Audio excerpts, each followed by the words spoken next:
Assalomu alaykum kuzatuvchilar hamda kanalimiz obunachilar jarayonlarimiz davom etmoqda.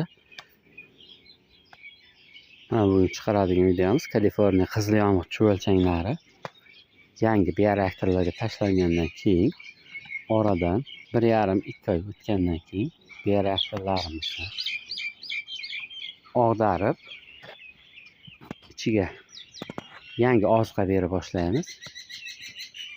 Narki bioreaktorlarimizga berilgan endi oxirgi tashlangan chuvalchanlarimizga bir qator yaxshilab og'darib, kunlar ham juda issiq holatda yanvar oyi bo'lishiga qaramasdan, ya'ni qish fasli bo'lishiga qaramasdan og'darishimiz foydali taraflari suv berganda, qor yoqqanda, yomg'ir ko'p tushganda bioreaktorlarimiz usti, ichi press holatiga keladi. Shu pressligini yo'qotish maqsadida bioreaktorlarimizni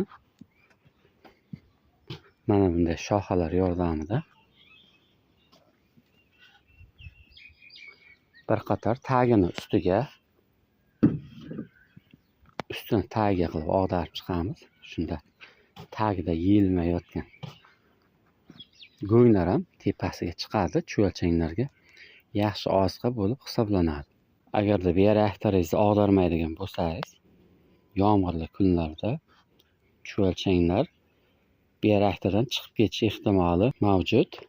Ya'ni yomg'irdan chuvalchanglar suvdan qochgan holatida tagiga tusholmaydi. Tusholmagandan keyin yon atroflarga chiqib ketadi. O'shani oldini olish uchun ham bioreaktorlarimiz bir qator yaxshilab og'daramizda ustiga yengilroq qilib oziqa beramiz. Yengil deganimiz 6-7 sm atrofida.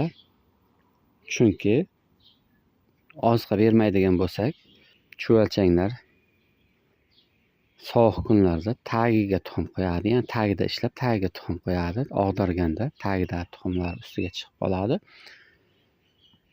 O'sha tuxumlarni yopish uchun ham bir qator ustiga yengil qilib yangi oziqalar berib chiqamiz. Xudo xohlasa shu videoning davomiyligida shu og'dargandan keyingi, oziqa berilgandan keyingi jarayonlarni ham siz aka-ukalarimizga bir qator ko'rsatib o'tamiz. Bu joyimizga noyabr oyida tashlagan bo'lsak, yanvar oyida shu og'darib bir qator yangi oziqalarni berib boshlaymiz. Birinchi oziqa berilgandan keyin qolgan etapi har 15 kun, 20 kunda yeyishiga qarab berib boriladi. Keyingi jarayonida mana og'darish etapi deyarli yakuniga yetmoqda. Og'darishning foydali taraflaridan bittasi mana ichidan ko'rinayotgan bo'lsa begona o'tlar kun isigandan keyin sirrazi ustini bosib ketadi. Og'darilgandan keyin chiqmaydi, ya'ni ustidagi chiqayotgan o'tlar, begona o'tning urug'lari tagiga tushadi, chirib yana chuvalchanglarga oziqa bo'lib qoladi. Yana birdan bir foydali tarafi, bitta joyda boqilavergandan keyin oddiy yer holatida bo'ladigan bo'lsa ham namlikni, ya'ni quygan suvni uncha o'ziga tortmaydi. Tagida shuning evaziga balchiqlanish holati kuzatiladi. Og'darilgandan keyin balchiqlanish ketadi. Chuvalchanglar tagidagi balchiq joyiga tushmaydi, chunki bu joyda quyilgan suvdan chiqqan zardoblar bitta joyga yig'iladi. O'shaning evaziga chuvalchanglar taqqatlamga tusholmaydi. Og'darilgandan keyin o'sha jarayon ketadi-da, quygan suvingiz sekin-sekinlik bilan yer tagiga singib boshlaydi.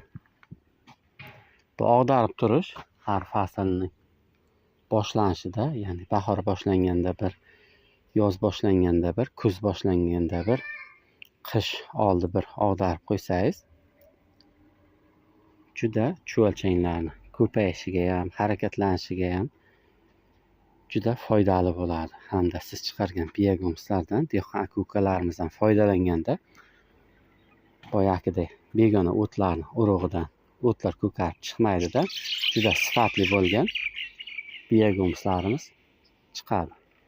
Keyingi etapida hozir ustidan boya aytib o'tganimizdek yengil go'ng beramiz tuxumlarni yopish uchun. Agarda sizda bari xazonlar keraksiz daraxtdan to'kilib turgan joyi bo'lsa ham ustiga sepib, undan keyingi bemalol ustidan go'ng solsangiz ham bo'ladi. Va eng oxirgi holatida mana o'zingiz ko'rib turibsiz, yonidan go'nglarimizni chamalab solganmiz, ya'ni aravachalar bilan bir tarafidan solganmizda hozir yoyib chiqamiz. Bir qator yaxshilab yoyib chiqqanda qalinligini 6 santimetrdan 8 santimetrgacha qilib yuvilmagan go'ng bersa ham bo'ladi, chunki hozir qish fasli chuvalchanglar baribir sal tagrog'ida bo'ladi, chunki bir qator og'darilgandan keyin chuvalchanglarimiz tagiga tushadi. Shu o'rinda suv berib borilgandan keyin chuvalchanglar shu holatda yangi oziqalarga o'tib ko'payishda davom etadi. Mana ko'rib turganingiz barg yaproqlar, ya'ni daraxtdan to'kilgan barglarni qo'shimcha oziqa sifatida tashladik. Siz ham xuddi shu holatda kamroq miqdorda tashlasangiz bo'ladi. Mana shu holatda bizni ish jarayonlarimiz davom etmoqda. Keyingi holatida bir qator ko'rib turibsiz, yaxshilab yoyib oldik. Mana shu holatda bir tekisda ustiga somon yopmaymiz. Qish faslida somon shart bo'lmaydi, bahorda ham, kuz faslida ham.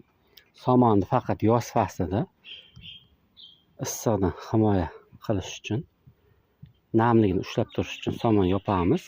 Tajribalarimiz davomida ko'plab kuzatganmiz. Sababi chuvalchanglar yangi oziqaga chiqqandan keyin, mana bu joydan bir qator ko'rsataylik. Yangi oziqaga chiqqandan keyin tepa qatlamini mana ko'rib turibsiz, yeyilmagan. Tepa qatlamini o'ziga soya qilib oladi. Ko'rinayotgan bo'lsa, tepa qatlamni soya qiladi, tagida ishlaydi.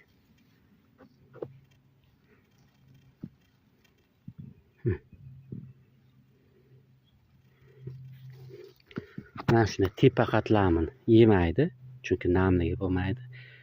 Bu soya vazifasida qoladi. Somon o'rniga tagidan pastiga qarab yeb boshlaydi. Mana shu holatda. Uchta reaktorimizga oziqa berish uchun, ya'ni og'darib, oziqa berib, shu tekislab chiqishiga 4 soatcha vaqtimiz ketdi. Mana shu holatda bizning ish jarayonlarimiz davom etmoqda.